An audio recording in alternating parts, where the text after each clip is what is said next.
Hi, praise God. മറ്റൊരു വീഡിയോയിലേക്ക് എല്ലാവർക്കും സ്വാഗതം.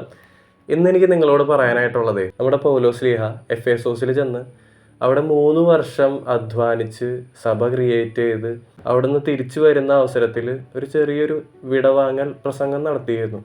ആ ഒരു വിടവാങ്ങൽ പ്രസംഗത്തിൽ കുറച്ച് കാര്യങ്ങൾ നമ്മളും ശ്രദ്ധിക്കേണ്ടതായിട്ടുള്ള കാര്യങ്ങൾ നമ്മുടെ പൗലോസ്ലീഹ പറയുന്നുണ്ട്. അത് അപ്പസ്തോല പ്രവർത്തനം 20:31 മുതലുള്ള വാക്യങ്ങളിലാണ് രേഖപ്പെടുത്തിയിട്ടുള്ളത്. നമുക്കൊന്ന് വായിക്കാം.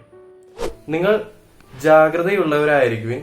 3 വർഷം രാപ്പകൽ കണ്ണീരോടുകൂടി നിങ്ങൾ ഓരോരുത്തരെയും ഉപദേശിക്കുന്നതിൽ നിന്ന് ഞാൻ വിരമിച്ചിട്ടില്ല എന്ന് അനുസ്മരിക്കുവിൻ. ഒന്നാമത്തെ വാക്യം തന്നെ പറയുന്നത് നിങ്ങൾ ജാഗരൂകരായിരിക്കുവിൻ. മറ്റൊരു ഭാഗത്ത് തിമോത്തിയോസിന് എഴുതിയ 2-ാം ലേഖനത്തിന്റെ 4-ാം അധ്യായം 2-ാം വാക്യത്തിൽ ഇങ്ങനെ പറയുന്നുണ്ട്, വചനം പ്രസംഗിക്കുക, സാഹചര്യങ്ങൾ അനുകൂലമാണെങ്കിലും അല്ലെങ്കിലും ജാഗരൂകതയോടെ വർത്തിക്കുക.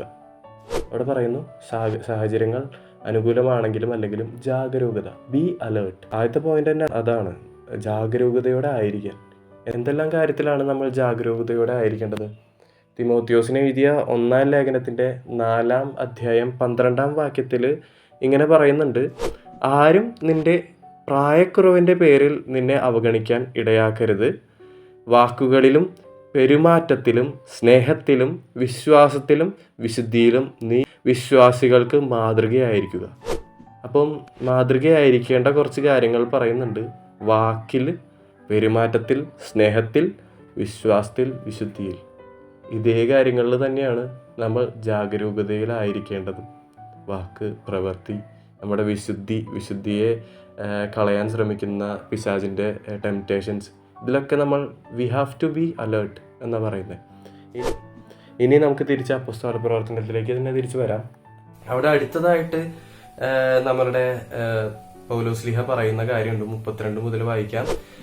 നിങ്ങളെ ഞാൻ കർത്താവിനും അവിടുത്തെ കൃപയുടെ വചനത്തിനും ഭരമേൽപ്പിക്കുന്നു. നിങ്ങൾക്ക് ഉത്കർഷം വരുത്തുന്നതിനും സകല വിശുദ്ധരുടെയും ഇടയിൽ അവകാശം തരുന്നതിനും ഈ വചനത്തിന് കഴിയും.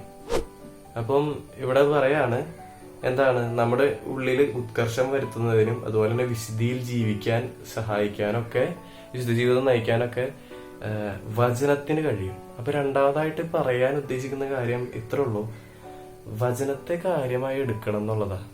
വചനത്തെ നമ്മൾ ശരിക്കും കാര്യമായി തന്നെ കാണണം. നമുക്ക് വിശുദ്ധിയിൽ ജീവിക്കാനുള്ള ഉത്തേജനവും അതുപോലെ തന്നെ ഓരോ സാഹചര്യങ്ങളിൽ തളർന്നു പോകാതെ മുന്നോട്ട് പോകാനുള്ള ഒരു പവറും തരുന്നത് വചനമാണ്. ഇനി നമുക്ക് 3-ാമത്തെ പോയിന്റിലേക്ക് കിടക്കാം. 3-ാമത്തെ പോയിന്റ് വേറൊന്നുമല്ല, 33 മുതൽ വായിക്കാം. ഞാൻ ആരുടെയും വെള്ളിയോ സ്വർണമോ വസ്തുക്കളോ മോഹിച്ചിട്ടില്ല.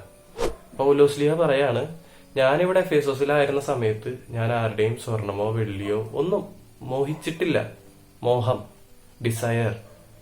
അപ്പൊ നമ്മളോട് പറയാൻ ഉദ്ദേശിക്കുന്ന കാര്യം, ആളുടെ ജീവിതത്തിൽ നിന്ന് നമുക്ക് മനസ്സിലാക്കേണ്ട ഒരു കാര്യം, ഡിസയർ അല്ലെങ്കിൽ മോഹം.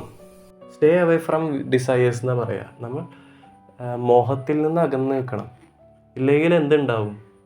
ഒരു ഭാഗത്ത് പറയുന്നുണ്ട്, ദുർമോഹം ഗർഭം ധരിച്ച് പാപത്തെ പ്രസവിക്കുന്നു. അതെ, മോഹങ്ങൾ ദുർമോഹങ്ങളാവാം, അത് ഗർഭം ധരിച്ച് പാപത്തെ പ്രസവിക്കാം. ഇനി നമ്മൾ 34 മുതൽ അപ്പോസ്തല പ്രവർത്തനം 20:34 മുതൽ വായിക്കുകയാണ്. എന്റെയും എന്നോടുകൂടെ ഉണ്ടായിരിക്കുന്നവരുടെയും ആവശ്യങ്ങൾ നിർവഹിക്കാൻ എൻ്റെ ഈ കൈകൾ തന്നെയാണ് അധ്വാനിച്ചിട്ടുള്ളതെന്ന് നിങ്ങൾക്കറിയാം. അപ്പൊ പറയാണ്, എന്റെയും എൻ്റെ കൂടെ ഉള്ളവരുടെയൊക്കെ കാര്യങ്ങൾ നിർവഹിക്കാൻ എൻ്റെ കൈകൾ തന്നെ അധ്വാനിച്ചു. ഞാൻ വെറുതെ ഇരുന്നിട്ടില്ല, അലസരായിട്ടിരുന്നിട്ടില്ല, ഞാൻ അധ്വാനിച്ചുകൊണ്ടിരുന്നു. എന്തിന്? എല്ലാ കാര്യങ്ങളും നടത്താൻ, എല്ലാ കാര്യങ്ങളും ചെയ്തു തീർക്കാൻ, എൻ്റെ ഭക്ഷണപരമായും ബാക്കി കാര്യങ്ങളൊക്കെ എൻ്റെതായ കാര്യങ്ങൾ ചെയ്യാൻ ഞാൻ അലസനായിരുന്നില്ല. പകരം എന്ത് ചെയ്തു? ഞാൻ പ്രവർത്തിച്ചുകൊണ്ടിരുന്നു, ഞാൻ അധ്വാനിച്ചുകൊണ്ടിരുന്നു എന്ന് പറയുന്നത്. 4-ാമതായിട്ട് നമ്മളോട് പറയാൻ ഉദ്ദേശിക്കുന്നത് അലസത പാടില്ല എന്നുള്ളതാ. ദാവീദ് യുദ്ധത്തിൽ പോവാതെ അലസനായി നിന്നത് കൊണ്ടാണ് ബെഷബയുമായി തിന്മ ചെയ്തത്, അല്ലെ? ഈ അലസത തിന്മയ്ക്ക് കാരണമാവാം. അതുകൊണ്ട് അലസനായിട്ടിരിക്കരുത്, എപ്പോഴും അധ്വാനിച്ചുകൊണ്ടിരിക്കണം, പ്രവർത്തിച്ചുകൊണ്ടിരിക്കണം. ഇനിയോ 35-ാം വാക്യം മുതൽ പറയാം. അവിടെ പറയുന്നു, ഇങ്ങനെ അധ്വാനിച്ചുകൊണ്ട് ബലഹീനരെ സഹായിക്കണമെന്ന് കാണിക്കാൻ എല്ലാ കാര്യങ്ങളിലും നിങ്ങൾക്ക് ഞാൻ മാതൃക നൽകിയിട്ടുണ്ട്. സ്വീകരിക്കുന്നതിനേക്കാൾ കൊടുക്കുന്നതാണ് ശ്രേയസ്കരം എന്ന് പറഞ്ഞ കർത്താവായ യേശുവിൻ്റെ വാക്കുകൾ നിങ്ങളെ ഞാൻ അനുസ്മരിപ്പിക്കുന്നു. അടുത്തതായിട്ട് ഇപ്പോൾ അനുസ്മരിപ്പിക്കുന്ന ഒരു കാര്യം, സ്വീകരിക്കുന്നതിനേക്കാൾ കൊടുക്കുന്നതാണ് നല്ലത്. പലപ്പോഴും സ്വീകരിക്കുന്നതല്ല കൊടുക്കുന്നത്. അതായത് സെൽഫിഷ്നെസ് നമുക്ക് പാടില്ല. നമുക്ക് സെൽഫിഷ്നെസ് ഉണ്ടാകുമ്പോഴാണ് എല്ലാം വേണം വേണം വേണം എന്ന് നമുക്ക് തോന്നുന്നത്.